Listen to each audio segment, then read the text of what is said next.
ஓம் நம சிவாய ஓசை கேட்க உள்ளமெல்லாம் உருகி போக கைலாய மலை உச்சியிலே கருணை வடிவாய் நீ நிற்க நெற்றி கண் திறந்த தருணத்திலே நன்மை தீமை நியாயம் சொன்னாய். அண்டம் எல்லாம் அடங்கி போக அருளின் தீபம் ஏற்றி வைத்தார். சாம்பல் பூசி சார்ந்த உருவாய் சகல உயிருக்கும் தந்தை நீயே. பாம்பை மாலையாய் அணிந்தவன் நீ, பயத்தை எல்லாம் அகற்றும் தெய்வம். நடராஜா சபையில் ஆடி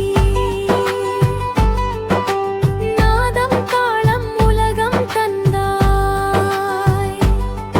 உன் திருவடியில் விழும்போது உயிர் சுமையெல்லாம் கரைந்தே போக கங்கை உந்தன் சடையில் தங்கி காலம் கூட பணிந்து நிற்க பார்வதி உன் பாதியாகி பாசம் என்னும் பொருள் சொல்ல ஊதி தரும் வாழ்வின் பாடம் விருப்பமின்றி பற்றை விட்டு இல்லாமையிலும் இன்பம் காண ஈசன் நீயே வழியை காட்ட அனம் மயங்கும் துன்ப வேளை சிவா என்றால் சாந்தி வரும். இருள் அகற்றி ஓடி தருவாய் எங்கள் வாழ்வில் நீயே தெய்வம். ஓம் நம சிவாய ஓசை என்றும் உயிர் வரை ஒலிக்கட்டுமே. சிவன் அருளால் வாழ்வு முழுதும் சாந்தி சற்றே நிறையட்டுமே.